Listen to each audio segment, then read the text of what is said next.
Hello friends, welcome back to our channel. हम कर रहे हैं आपका क्लास 10th की एनसीईआरटी को, जो कि हमने लैंग्वेज ली है हिंदी में। हम ऑलरेडी बहुत सारी चीज़ों को कर चुके हैं। चैनल पर आप नए हैं तो चैनल को सब्सक्राइब कर लीजिए। यहाँ पर अभी सुबह 10 बजे जो क्लास लगती है वो है आपकी केमिस्ट्री की क्लास है। शाम को 4 बजे आपकी बायोलॉजी भी स्टार्ट हो गई है, तो आप शाम को 4 बजे भी क्लास दे लेना ना भूलें। आपकी कंप्लीट एनसीईआरटी का एक्सप्लेनेशन आपको यहाँ मिल जाएगा। नोट्स के लिए आप कांटेक्ट नंबर, आपको व्हाट्सएप नंबर दे रखा है, आप वहां पर कांटेक्ट करें। जिसको भी नोट्स चाहिए, हैंड रिटन नोट्स हैं, वो आपको प्रोवाइड हो जाएंगे। आप वहां पर जा सकते हैं, व्हाट्सएप कर सकते हैं सीधे। सबसे इंपॉर्टेंट चीज ये है, आप इस तरीके के मैसेज करते हैं हाय हेलो, किसी के पास इतना वक्त नहीं है कि आपके उन मैसेज का रिप्लाई दे। आपने जो भी आपको वर्क काम है, जो भी रिलेटेड आपकी क्वायरी है, आपके एग्जाम से, आपकी किसी भी चीज से, मतलब जो एग्जाम से रिलेटेड है, आपकी स्टडी से रिलेटेड है, आप सीधे उसको लिखिए कि आपको नोट्स चाहिए, आपको क्लास के बारे में जानना है। हाय हेलो ये वो ये मैसेज नहीं करने हैं, ठीक है। अब देखिए, सुबह 10 बजे ना जुड़ना भूलें और शाम को 4 बजे भी जुड़ना ना भूलें। चैनल न्यू है तो चैनल को आपके सपोर्ट की जरूरत है, ज्यादा से ज्यादा शेयर करें। क्वेश्चंस के लिए जो बच्चे यहाँ क्लास 9th-10th के हैं, बहुत अच्छी बात है आपके लिए। तो कंप्लीट सिलेबस आपको एग्जाम का किस तरीके से आपने लिखना है, किस तरीके से क्वेश्चन को अटेम्प्ट करना है, कैसे क्वेश्चन पूछे जाते हैं, सब आपको कराया जाएगा। प्लस जो कंपटीशन की प्रिपरेशन कर रहे हैं उनको क्वेश्चन करना भी बहुत इंपॉर्टेंट है। तो आप जा सकते हैं मेरे दूसरे चैनल, जिसका लिंक आपको डिस्क्रिप्शन में मिल जाएगा, माही बायोलॉजी क्लासेस।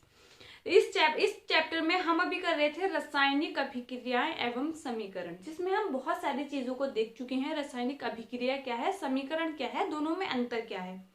फिर हमने देखा संतुलित रासायनिक समीकरण, मतलब किसी भी समीकरण को जब हम उसको लिखते हैं उसको हम संतुलित कैसे करते हैं, उसके चरण थे वो लास्ट में। 7वां देखिए, वो चरण नहीं होता, हम उसको मानते हैं कि चरण है, लेकिन किसी भी रासायनिक अभिक्रिया को बहुत अधिक सूचनापूर्ण बनाने के लिए उसका यूज किया जाता है। जैसे आप बताएं कि हाइड्रोजन ऑक्सीजन मिला, तब क्या बना, आपका वाटर बना। तो ये क्या है, आपको उसमें उसकी स्टेट का, अवस्थाओं का पता होना चाहिए कि हाइड्रोजन सॉलिड था, लिक्विड था या फिर गैस था, तो उसके लिए हम उसको यूज करते हैं। और कोई रिएक्शन ऐसी होती है जहां पर ये बताना बेहद जरूरी होता है कि आपको किसकी उपस्थिति में कितना टेम्परेचर चाहिए, ये किस उत्प्रेरक की उपस्थिति में उसको कराना है, क्या कंडीशन। तो ये सारी चीजें अधिक सूचनापूर्ण बनाती हैं किसी भी रासायनिक समीकरण को। सारे स्टेप बाय स्टेप आपको बता रखे हैं, आपने वही फॉलो करने हैं। अगर आप स्टार्टिंग सीख रहे हैं, कर रहे हैं, कर चुके हैं, आता है थोड़ा बहुत भी, तो आप आराम से डायरेक्ट उसको कर सकते हैं। अदरवाइज अगर आप 9th-10th के स्टूडेंट हैं, अभी तक आपको समीकरण को संतुलित करना नहीं आता, तो आप पहले सारे स्टेप को फॉलो करेंगे, उसके बाद किसी रासायनिक समीकरण को आप संतुलित करेंगे, ठीक है। अब देखिए, हम आगे बढ़ते हैं। आज जो हम पढ़ेंगे उसमें देखेंगे रासायनिक अभिक्रियाओं के प्रकार। जो रासायनिक अभिक्रियाएं हैं उनके प्रकार क्या है, कितने प्रकार की होती हैं। तो एक बात हमेशा याद रखना, जो रासायनिक अभिक्रियाएं हैं उनके 5 प्रकार होते हैं। ध्यान में एक चीज रखनी है कि रासायनिक अभिक्रियाओं के कितने प्रकार होते हैं, 5 प्रकार होते हैं। एक होता है आपका संयोजन, जिसको आप कॉम्बिनेशन या कंपोजिशन रिएक्शन बोलते हैं इंग्लिश में। फिर दूसरा आता है वियोजन, वियोजन को आप डीकम्पोजिशन रिएक्शन बोलते हैं, वियोजन। फिर आता है विस्थापन, मतलब डिस्प्लेसमेंट रिएक्शन। फिर आता है द्विविस्थापन, डबल डिस्प्लेसमेंट रिएक्शन। फिर आता है आपका उपचयन या फिर अपचयन, आपका oxidation and reaction, oxidation and reduction reaction, ठीक है। तो 5 प्रकार आपको पता चले। फर्स्ट आपने क्या देखना है, संयोजन है, दूसरा आपका वियोजन है, फिर विस्थापन आता है, द्विविस्थापन आता है, अपचयन और उपचयन आता है। बहुत सारी चीजें इस चैप्टर में ऐसी हैं जो आपके दैनिक जीवन से जुड़ी हुई हैं, जो क्रियाएं आपको इंटरेस्टिंग भी लगेंगी पढ़ना। तो आज हम जो पढ़ेंगे वो है हमारा संयोजन अभिक्रिया। संयोजन अभिक्रिया को देखेंगे। और एक और इम्पोर्टेंट चीज है, यहाँ पर जो एक्टिविटीज दी गई होती हैं उनको समझना बहुत जरूरी है। एक्टिविटीज को समझना बहुत ही ज्यादा जरूरी है। जैसे जब हम संयोजन अभिक्रिया की बात कर रहे हैं, तो एक मैंने आपको जो समीकरण को संतुलित करना बताया था, तब मैंने आपको बताया था आप किस तरीके से लिखते हैं। आप कॉपी में इस तरीके से लिखेंगे, ये है आपका लेफ्ट हैंड साइड और ये है आपका राइट हैंड साइड, मतलब दाएं हाथ, बाएं हाथ की तरफ और दाएं हाथ की तरफ। बाएं हाथ की तरफ आपके जो भी तत्व यौगिक उपस्थित होते हैं वो सभी अभिकारक कहलाते हैं। और तीर के दाएं हाथ की तरफ आपके जो भी तत्व यौगिक उपस्थित होते हैं वो आपके उत्पाद कहलाते हैं। ठीक है, इतनी बात क्लियर है। संयोजन, संयोजन का मतलब ही है, आप अगर उसको समझें तो मतलब संयोग। तो जब कोई भी अभिक्रिया ऐसे हो रही हो जिसमें दो या दो से अधिक अभिक्रमक या अभिकारक, अभिकारक को ही बोलते हैं, ठीक है, तो इससे कंफ्यूज नहीं होना है। ऐसी कोई भी रासायनिक अभिक्रिया जिसमें दो या दो से अधिक अभिक्रमक आपस में मिले, लेकिन जो उसके बाद उत्पाद बनता है वो क्या होता है, एक होता है। ये चीज ध्यान रखनी है। कोई भी ऐसी समीकरण आपको लिखी हुई दिखाई दे रही है जहां पे 1 2 3 4 5, एक तो नहीं हो सकता, दो होंगे या फिर दो से अधिक कितने भी होंगे, वो जब आपस में मिल रहे हैं तो उनका उत्पाद जो बन रहा है वो एक ही है। तब क्या है, वो आप उसको पहचान सकते हैं, वो संयोजन अभिक्रिया है। क्या है, संयोजन अभिक्रिया है। इसके बहुत सारे उदाहरण आप देख सकते हैं। फर्स्ट, आप सबसे पहले मैं साइड हो जाती हूँ, आपके बोर्ड पर जो लिखा है उसको देखिए, ठीक है। संयोजन अभिक्रिया, जिसको आप कॉम्बिनेशन या फिर कंपोजिशन रिएक्शन बोलते हैं, वह रासायनिक अभिक्रिया जिसमें दो या दो से अधिक अभिक्रमक, अभिक्रमक का मतलब क्या है, यहाँ पर वही अभिकारक है, जुड़कर एक उत्पाद का निर्माण करते हैं। ये क्या है, आपकी कॉम्बिनेशन रिएक्शन है, आपकी संयोजन अभिक्रिया है। अगर इसका हम उदाहरण देखेंगे तो हमने अगर सिंपल उदाहरण देखें तो हमने देखा था हाइड्रोजन प्लस आपका ऑक्सीजन मिलकर किसका निर्माण करता है, जल का निर्माण करता है, जिसका सूत्र क्या है आपका H2O है। तो आपको पता है हाइड्रोजन भी क्या है, गैस, यहाँ पर हाइड्रोजन गैस मिलती है और क्या मिलता है, ऑक्सीजन मिलता है। ये दोनों जब आपस में मिलते हैं तब किसका, लिक्विड का निर्माण होता है जो कि जल है। ठीक है, अगर आप इसको संतुलित करेंगे तो आप इसको संतुलित आराम से कर सकते हैं। आप बाएं तरफ अगर देखें तो हाइड्रोजन के कितने परमाणु हैं, 2 आपको दिखाई दे रहे हैं, ऑक्सीजन के कितने हैं, 2 हैं। लेकिन दाएं तरफ जब आप देखेंगे हाइड्रोजन के आपको 2 परमाणु दिखाई दे रहे हैं, लेकिन ऑक्सीजन का 1 ही है। जब आप इसको संतुलित करेंगे तो आपको यहाँ पर 2 से मल्टीप्लाई करना है। ऑक्सीजन तो यहाँ पर क्या हो गया, संतुलित हो गया, यहाँ पर 2 ऑक्सीजन हुए और यहाँ पर भी 2 ऑक्सीजन हुए, लेकिन हाइड्रोजन यहाँ पर असंतुलित है, इसलिए आप क्या करेंगे, यहाँ पर 2 कर देंगे, क्योंकि यहाँ पर आप मल्टीप्लाई करेंगे तो कितना हो गया, 2 दूना 4 हो गया। ठीक है, गुणा करना होता है, ये हमने आपको बता रखा है। आपने सूत्र में किसी प्रकार की कोई छेड़छाड़ नहीं करनी है, आपने गुणा करके उसको आगे बढ़ना होता है। ठीक है, ये चीजें सब हम पढ़ चुके हैं, फर्स्ट लेक्चर से देखना है, कोई भी रैंडमली आके नहीं पढ़ेगा, चीजों को अच्छे से सीक्वेंस में पढ़ना है। ठीक है, ये क्या है आपका संयोजन अभिक्रिया का प्रकार है। कैसे हुआ, देखिए यहाँ पर हाइड्रोजन और ऑक्सीजन ये क्या है, 2 आपको दिखाई दे रहे हैं, लेकिन जो उत्पाद बना है वो यहाँ पर एक ही है, क्या बना है, जल बना है। क्या बना है, जल बना है। इसी प्रकार से हमने आपका स्टार्टिंग में एक उदाहरण वो देखा था जहां पर आपको मैग्नीशियम को जलाना था, मैग्नीशियम का रिबन लेना था और उसको जलाना था। तो वो उसमें देखिए, अगर आप मैग्नीशियम को देखेंगे, मैग्नीशियम का प्रतीक क्या है आपका Mg प्लस, वो कैसे जलेगा, जब ऑक्सीजन प्रेजेंट होगी तभी वो जलेगा। तो इससे क्या होगा, क्या बना था, मैग्नीशियम का ऑक्साइड बना था, मैग्नीशियम का क्या बना था, ऑक्साइड बना था। तो यहाँ पर आप देखिए ये क्या है, आपके 2 अभिक्रमक हैं जिनको आप अभिकारक भी बोल सकते हैं। क्या है, 2 अभिकारक हैं, लेकिन यहाँ पर जो बनने वाला उत्पाद है वो क्या है, एक ही है, जिसको आप मैग्नीशियम ऑक्साइड बोलते हैं। इनकी अवस्थाओं को आप दर्शा सकते हैं, इनकी अवस्थाओं को क्या है, आप दर्शा सकते हैं। ठीक है, अब हम आगे बढ़ते हैं। एक इंपॉर्टेंट चीज देखिए, आपका एक क्वेश्चन है कि जो मैग्नीशियम का रिबन था जब उसको जलाते हैं तो उससे पहले उसको रेतमाल से क्यों आप साफ करते हैं। तो देखिए ये चीज मैं आपको बता दूं, उसको रेतमाल, जो रेतमाल वो होता है जैसे घर में पेंट वगैरह होता है, किसी चीज को घिसने के लिए जो एक कागज का टुकड़ा जैसा रेतमाल उसको बोलते हैं, खुरखुरा टाइप का, साइकिल पंचर वाली जो शॉप होती है उस पर भी वो होता है। रेतमाल से क्या होता है, जो मैग्नीशियम का रिबन है उसको पहले ही क्या है, अगर उसको वहां रखा है तो वो क्या करेगा, जो एटमॉस्फेयर में ऑक्सीजन है उससे क्रिया कर लेता है, तो उसके ऊपर क्या होता है, मैग्नीशियम ऑक्साइड की परत जम जाती है जो उसको जलने नहीं देगी। इसलिए उसको क्या है, पहले अच्छे से रेतमाल से साफ किया जाता है, उसके बाद जलाया जाता है। ठीक है, आपकी बुक का क्वेश्चन है, इंपॉर्टेंट है। दो एग्जाम्पल आपको समझ आए जहां पर दो अभिकारक मिलकर एक उत्पाद का निर्माण कर रहे हैं। एक इम्पॉर्टेंट आप देखेंगे, एक सबसे इंपॉर्टेंट रिएक्शन है, देखिए कैल्शियम ऑक्साइड जिसको आप बोलते हैं बिना बुझा चूना। ये क्या है? बिना बुझा चूना। आपका कौन क्या है? कैल्शियम ऑक्साइड है, बिना बुझा चूना, जिसको आप क्विक लाइम भी बोलते हैं। आपने यही चीज ध्यान रखनी है, क्विक लाइम इंग्लिश में ध्यान रखेंगे, बहुत अच्छी बात है, ठीक है। ये आपका क्रिया करता है कैल्शियम, क्योंकि ये बिना बुझा चूना है। और जब आप इसकी क्रिया जल से कराएंगे, जब आप इसकी क्रिया किससे कराएंगे?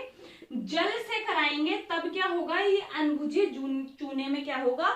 कन्वर्ट हो जाएगा, बदल जाएगा, जो बनेगा कैल्शियम हाइड्रोक्साइड, जिसको आप स्लैग्ड लाइम या फिर बुझा हुआ चूना बोल रहे हैं। बुझा हुआ चूना क्यों बोला? क्योंकि इसमें क्या है? अब आपने पानी की मात्रा को मिला दिया है, बुझा हुआ चूना, ठीक है। ये आप इसको बोलते हैं स्लैग्ड लाइम, ये भी ध्यान रखना है। अब आगे बढ़ते हैं। ये इंपॉर्टेंट रिएक्शन है, बहुत बार एग्जाम में पूछी गई है, इंपॉर्टेंट है।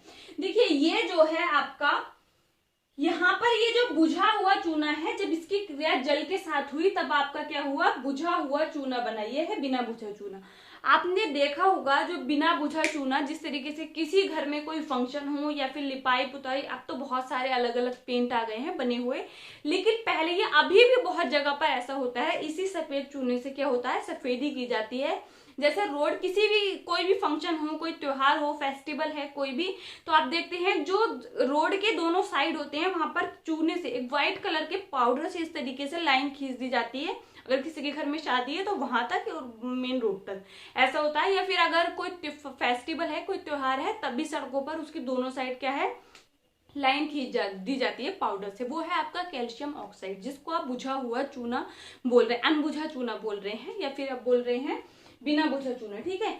जब इसको पेंट करने के लिए आपको किसी को भी इसका पेंट करना है, तो पहले ऐसा होता था, अभी भी होता है बहुत जगह पर, कि इसके क्या है? बाजार से इस पाउडर को लाया जाता है, बहुत बड़े बड़े मतलब स्टोन के जैसे जमा हुआ होता है ना, स्टोन पत्थर का, इस तरीके से मिलता है वो।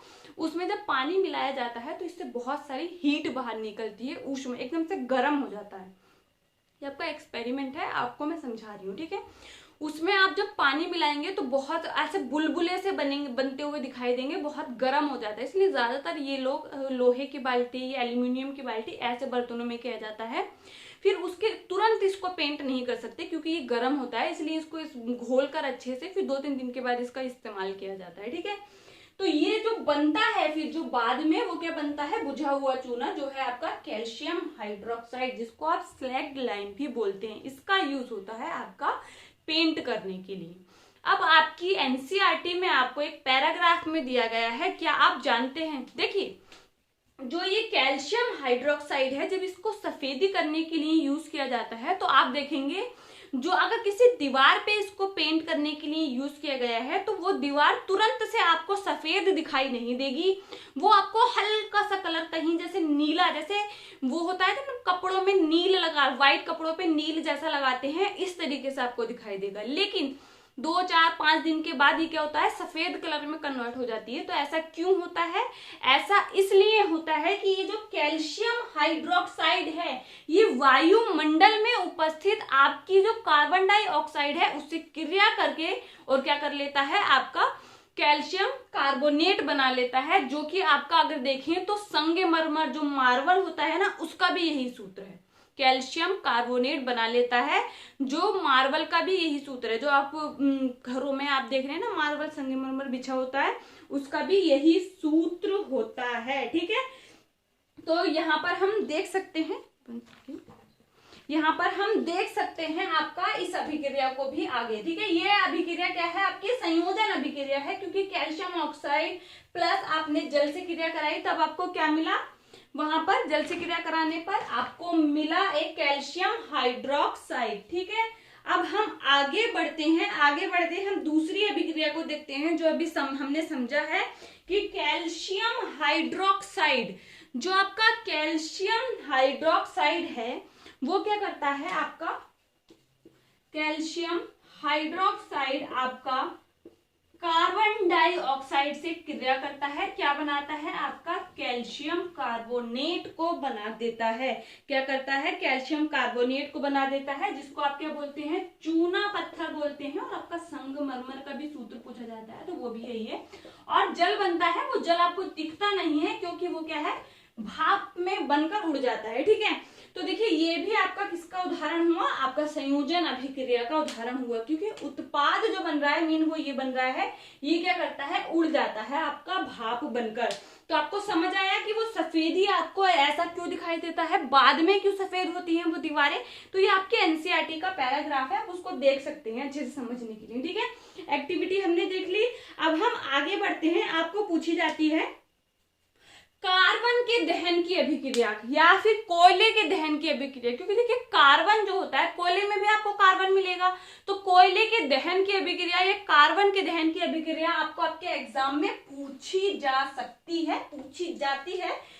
एक आधी नंबर में आपको ये रिएक्शन देखने को मिल जाएगी। तो कार्बन के दहन की अभिक्रिया को भी आप कैसे अभिक्रिया बोलेंगे, आप उसको बोलेंगे, ये भी क्या है, संयोजन अभिक्रिया का प्रकार है। देखिए कार्बन ये कोयला का आपको बोल सकते हैं। और दहन कब होगा, जलना कब होगा, जब ऑक्सीजन प्रेजेंट होगी। वो जलना कब होगा, जब भी ऑक्सीजन प्रेजेंट होगी आपकी, तब उसका क्या होगा, जलना होगा। जब ये आपस में बनते हैं तो क्या मिलता है, आपका कार्बन डाइऑक्साइड गैस बनता है।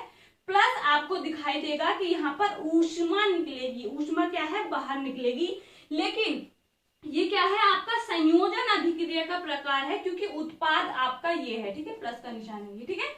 तो कार्बन, जब कार्बन या फिर कोयले का दहन होता है, कार्बन का दहन होता है, आपको पूछा जाता है कार्बन के दहन की अभिक्रिया, तो आपको पता होनी चाहिए दहन की अभिक्रिया क्या है आपकी, ये रही। और ये क्या है, एक संयोजन अभिक्रिया का उदाहरण है। क्यों है, क्योंकि यहाँ पर जो उत्पाद बन रहा है वो एक ही है, ऊष्मा उत्पाद नहीं है। ये चीज आपने ध्यान रखनी है, ठीक है। अब देखिए हम आगे बढ़ते हैं और आपको एक बहुत ही इंपॉर्टेंट चीज को समझना होगा, जो है आपका ऊष्माक्षेपी अभिक्रिया। क्या है, ऊष्माक्षेपी अभिक्रिया, जिसको आप इंग्लिश में बोलते हैं एक्सोथर्मिक अभिक्रिया, ठीक है। अभी इसका मतलब एक्सोथर्मिक का हम समझेंगे। देखिए बहुत सारी साइंस और स्पेशली मैं बायोलॉजी को आपको बोलती हूँ कि आप टर्मिनोलॉजी को समझ गए तो आप बहुत अच्छे से बायोलॉजी को पढ़ सकते हैं, क्योंकि आधे से ज्यादा आपका जो बायोलॉजी है वो पूरा टर्मिनोलॉजी पर ही डिपेंड है। तो हम आगे बढ़ते हैं और देखते हैं आपका ऊष्माक्षेपी अभिक्रिया। तो देखिए अभी हमने देखा कि जब कार्बन का दहन हुआ तो क्या हुआ, आपका ऊष्मा निकली, कार्बन डाइऑक्साइड बनी और ऊष्मा निकली। इसी प्रकार की जो अभिक्रियाएं होती हैं जिनमें ऊष्मा बाहर निकलती है वो ऊष्माक्षेपी अभिक्रियाएं कहलाती हैं। मतलब जिनमें ऊष्मा बाहर निकलेगी वो सारी क्या है, ऊष्माक्षेपी अभिक्रियाएं हैं। कौन सी अभिक्रियाएं हैं, ऊष्माक्षेपी अभिक्रियाएं हैं, ठीक है। लेकिन यहाँ पर आप समझिए, आपसे अभी मैंने आपको बताया कि आपने ध्यान में सिर्फ एक ही चीज डालनी है कि रासायनिक अभिक्रियाएं 5 प्रकार की होती हैं। कौन कौन सी थी, संयोजन, वियोजन, विस्थापन, द्विविस्थापन, अपचयन और उपचयन। मतलब अभी जो हम पढ़ रहे हैं ऊष्माक्षेपी अभिक्रियाएं, वो रासायनिक अभिक्रियाओं का प्रकार नहीं है, उसका उप प्रकार आप बोल सकते हैं। क्या है, उसका उप प्रकार आप बोल सकते हैं। तो यहाँ पर जो अभिक्रियाएं आप देखेंगे संयोजन अभिक्रिया में, देखिए हम अगला चीज हम इंपॉर्टेंट क्या पढ़ने जा रहे हैं, ऊष्माक्षेपी अभिक्रिया। क्या पढ़ने जा रहे हैं, ऊष्माक्षेपी अभिक्रिया। ऊष्माक्षेपी अभिक्रिया जिसको आप इंग्लिश में बोलते हैं एक्सोथर्मिक रिएक्शन। क्या बोलते हैं, देखिए एक्सो का मतलब एग्जिट करना, अभी हमने देखा ऊष्मा बाहर निकल रही है। थर्म का मतलब ये थर्मिक जो वर्ड यूज होता है वो ऊष्मा के लिए ही होता है, तो एक्सोथर्मिक रिएक्शन आप इसको बोलते हैं। तो इसकी आप डेफिनेशन लिख सकते हैं, वह रासायनिक अभिक्रिया जिसमें उत्पाद के बनने के साथ साथ ऊष्मा का भी उत्सर्जन होता है। अभी देखा ना, ऊष्मा जिसमें भी बाहर निकलेगी वो क्या है, आपकी ऊष्माक्षेपी अभिक्रियाएं हैं। क्या लिख सकते हैं आप, वह रासायनिक अभिक्रियाएं, वह रासायनिक अभिक्रियाएं, वह रासायनिक अभिक्रियाएं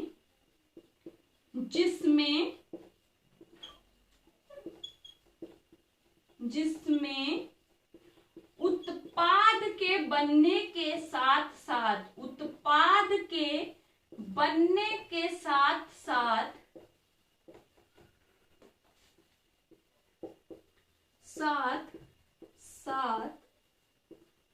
ऊष्मा का भी उत्सर्जन होता है। ऊष्मा का भी उत्सर्जन होता है। क्या कहलाती हैं आपकी? ऊष्माक्षेपी अभिक्रियाएं कहलाती हैं। ऊष्मा का भी उत्सर्जन होता है। क्या कहलाती हैं? ऊष्माक्षेपी अभिक्रियाएं कहलाती हैं। ठीक है। अगर इसके उदाहरण हम देखेंगे तो यहाँ पर उदाहरण बहुत सारे हैं जिसमें एनर्जी आपको मिलती है। जैसे अभी हमने देखा था, कौन सी है? कोयले का दहन। कोयले के दहन की अभिक्रिया क्या है? एक ऊष्माक्षेपी अभिक्रिया है। इसका उदाहरण अगर आप देखेंगे, उदाहरण फर्स्ट अगर देखें तो क्या आएगा? कोयले के दहन की अभिक्रिया। कोयले के दहन की अभिक्रिया इंपॉर्टेंट है, आपकी परीक्षा का क्वेश्चन है। कोयले के दहन की अभिक्रिया। कोयले के दहन की अभिक्रिया आपको इस तरीके से पूछा जाता है कि कोयले के दहन की अभिक्रिया आपकी ऊष्माक्षेपी अभिक्रिया क्यों है? क्यों होगी भैया? ऊष्माक्षेपी इसलिए होगी क्योंकि इसमें क्या है? आपकी ऊष्मा बाहर निकल रही होगी। कोयले के दहन की अभिक्रिया क्या है? आपकी एक ऊष्माक्षेपी अभिक्रिया है। तो क्या थी अभी? कार्बन देखा आपने, ऑक्सीजन, जल दहन आपको बता रखा है कि कोई भी चीज जलती कब है? जब ऑक्सीजन प्रेजेंट होती है। तो दहन की बात हो रही है तो आपने ध्यान रखना है ऑक्सीजन से उसकी क्रिया हो रही है। क्या बना आपका? कार्बन डाइऑक्साइड बना, प्लस आपका देखेंगे ऊष्मा बाहर निकलेगी। क्या है? ऊष्मा बाहर निकलेगी। तो ये क्या हुई आपकी? उदाहरण पहला हुआ कोयले की दहन की अभिक्रिया, इंपॉर्टेंट है, आपके एग्जाम का क्वेश्चन है। ठीक है। फिर हम देखते हैं दूसरी इंपॉर्टेंट चीज है आपका, जो दूसरा इंपॉर्टेंट एग्जाम्पल है वो है शोषण।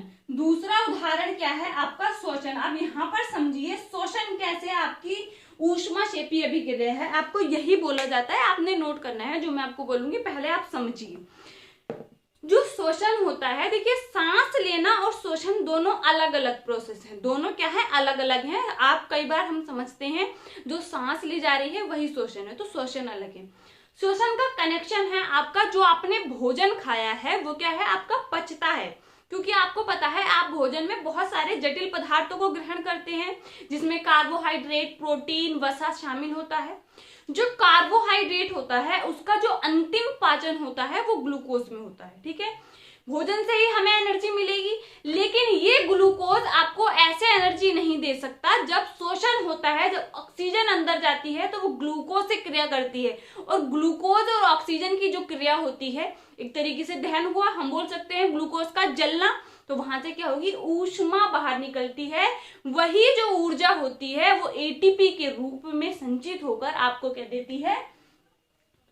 ऊर्जा देती है, मतलब आपको एनर्जी देती है, आपको वर्क करने की क्षमता देती है। ठीक है। चीज समझ आई मैंने आपको क्या बोला? जो ग्लूकोज है, ग्लूकोज एक प्रकार का कार्बोहाइड्रेट है, क्योंकि जो कार्बोहाइड्रेट का अंतिम पाचन किसमें होता है? सबसे सरलतम उसके अणु में होता है, वो ग्लूकोज है। ग्लूकोज की जब क्रिया ऑक्सीजन से होती है तब क्या होता है? ऊर्जा बाहर निकलती है, ऊष्मा बाहर निकलती है। इसी से आपको क्या मिलती है? एनर्जी मिलती है। तो इसीलिए शोषण को आप क्या बोलते हैं? ऊष्माक्षेपी अभिक्रिया बोलते हैं। ये आपको एग्जाम में पूछा गया क्वेश्चन है, पूछा जाता है कि शोषण को आप ऊष्माक्षेपी अभिक्रिया क्यों कहते हैं। तो आप लिख भी सकते हैं इस चीज को। हम जो भोजन ग्रहण करते हैं उसका पाचन हमारे शरीर में होता है, हमें पता है, जिसमें भोजन के छोटे छोटे टुकड़े होते हैं, जिसमें कार्बोहाइड्रेट के पाचन से जो ग्लूकोज बनता है, इस ग्लूकोज का परिवहन प्रत्येक कोशिका तक होता है। कोशिकाओं में ग्लूकोज की अभिक्रिया ऑक्सीजन से होती है। इस अभिक्रिया के फलस्वरूप उत्पाद के साथ साथ ऊर्जा भी बनती है। ठीक है।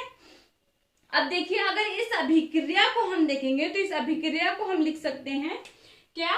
C6 ग्लूकोज क्या है? C6H12O6 किससे क्रिया करी? आपके ऑक्सीजन से क्रिया करी। यहाँ पर आपका देखिए क्या बनेगा? कार्बन डाइऑक्साइड बनता है, जल बनता है और ऊर्जा बाहर निकलती है। कार्बन डाइऑक्साइड बनता है, जल बनता है, प्लस आपकी ऊर्जा बाहर निकलती है। ठीक है।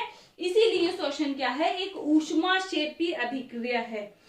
थर्ड अगर उदाहरण देखेंगे, तीसरे उदाहरण की तरफ जाएंगे, जो ऊष्माक्षेपी अभिक्रिया का उदाहरण है वो क्या होगा आपका? जो प्राकृतिक गैस है, जिसको आप गोबर गैस भी बोलते हैं, जो मीथेन है, उसका जब दहन होता है, उसका क्या होता है, दहन होता है। प्राकृतिक गैस का दहन, क्या, प्राकृतिक गैस का दहन। दहन का मतलब क्या होता है, जलना। दहन का मतलब क्या होता है, जलना। प्राकृतिक गैस को आप क्या बोल सकते हैं, गोबर गैस बोलते हैं, मीथेन बोलते हैं। मीथेन ही तो है आपका सूत्र, क्या है, मीथेन है। ठीक है, आजकल आप देख रहे हैं मीथेन जो सीएनजी गाड़ियां वगैरह होती हैं उसमें भी क्या आपको मीथेन देखने मिलती है, गोबर गैस। ठीक है, तो इसका सूत्र क्या होता है, CH4 होता है। ये क्या है, मीथेन है आपका CH4। अब जब इसका दहन होगा, दहन होगा मतलब ऑक्सीजन के साथ क्रिया होगी, तो यहाँ पर आप देखेंगे जो प्राकृतिक गैस है आपका CH4 है, उसकी क्रिया किसके साथ हो रही है, ऑक्सीजन के साथ हो रही है।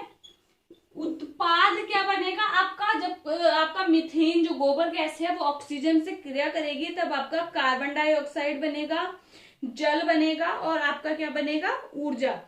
कार्बन डाइऑक्साइड, जल। ये जल जो होता है ये दिखाई नहीं देता, ये क्या करता है, उड़ जाता है, वाष्प के रूप में क्या है, उड़ जाता है, और क्या बनता है, ऊर्जा, ऊर्जा बनती है। ठीक है, इसीलिए क्या है, प्राकृतिक गैस का दहन भी क्या है, एक ऊष्माक्षेपीय अभिक्रिया है। चौथा अगर हम उदाहरण लें तो आप देखेंगे जो आपका, जैसे कि कोई भी चीज आप देखेंगे, जो आजकल ये भी प्रोसेस चल रहा है कि आपको बोला जाता है, आपको मतलब गवर्नमेंट ने सरकार ने ऐसा निर्देश दिए हैं कि आप गीले कचरे को अलग रखें और सूखे कचरे को अलग रखें। जैसे जो सब्जी वगैरह के छिक्कल, जो ऊपर का जो छिलका होता है वो, या आपकी चाय पत्ती, जो भी गीली चीजें हैं उनको आपने अलग रखना है, जो सूखा कूड़ा है उसको अलग रखना है। तो देखिए इससे क्या होता है, इससे जो गीली चीजें, जैसे पत्तियां वगैरह, कुछ घास वगैरह, जो भी ऐसी चीजें हैं, या कुछ मीट वगैरह, बहुत सारे जानवरों के अवशेष भी होते हैं वहां पर, इन सब का क्या होता है, एक जगह पर उनको छोड़ दिया जाता है, वहां पर फिर उनसे कंपोस्ट बनाया जाता है। कंपोस्ट आप समझ सकते हैं, खाद बनाई जाती है। तो इस प्रोसेस में क्या होता है, ऊष्मा निकलती है, ऊर्जा निकलती है। तो कोई भी ऐसी जगह देखते हैं खाद बनाई जाती है, जैसे सड़ी गली पत्तियां, सब्जियों वगैरह के जो ऊपर के छिलके जो आप फेंकते हैं, वो किसी भी जानवर के अवशेष जो मर जाता है वहां फेंक दिया जाता है। ये सारी चीजें मिलकर क्या करती हैं, कंपोस्ट खाद बनाती हैं। और ये भी क्या है, एक प्रोसेस है आपका, क्योंकि इसमें ऊष्मा बाहर निकलती है। तो ये अभिक्रियाएं भी क्या है, आपकी ऊष्माक्षेपीय अभिक्रियाएं हैं। ठीक है, समझ में आया। आपने आज क्या पढ़ा, हमने संयोजन अभिक्रिया को देखा कि किस तरीके से संयोजन अभिक्रिया में समीकरण को हम लिख सकते हैं, पहचान सकते हैं। जब दो या दो से अधिक आपके अभिकर्मक या अभिकारक मिलकर एक उत्पाद का निर्माण करते हैं, वो आपकी संयोजन अभिक्रिया है। ठीक है, बहुत सारे उदाहरण को हमने देखा। फिर उसके बाद देखिए, फिर हमने पढ़ा ऊष्माक्षेपीय अभिक्रियाएं क्या होती हैं। वह सभी रासायनिक अभिक्रियाएं जिनमें क्या है, आपकी ऊष्मा बाहर निकलती है, वो सारी क्या है, ऊष्माक्षेपीय अभिक्रियाएं हैं। इसमें आप उदाहरण देख सकते हैं, आपका शोषण भी इसका उदाहरण है। आप देखेंगे गोबर गैस का जलना भी इसका उदाहरण है। बहुत सारे हमने प्राकृतिक गैस का, गोबर गैस का जलना भी इसका क्या है, उदाहरण है। फिर हम देख रहे हैं कोयले के दहन की अभिक्रिया भी इसका उदाहरण है। तो ऊष्माक्षेपीय अभिक्रिया इंपॉर्टेंट है, आपके एग्जाम का क्वेश्चन है, तो आपने ध्यान देना है चीजों को, एनसीईआरटी को रीड करते रहना है। जो भी समझ नहीं आएगा, देखिए बच्चों के मैसेज हैं कि लाइव क्लास लीजिए। लाइव क्लास में बहुत सारी अदर चीजें भी होती हैं, आपको क्वेश्चन ही तो पूछना है।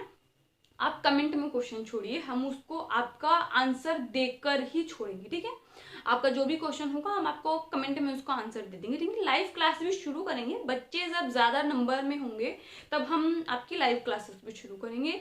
तो ज्यादा से ज्यादा शेयर करें, चैनल को सब्सक्राइब करें और वीडियो को लाइक करना ना भूलें। Thank you.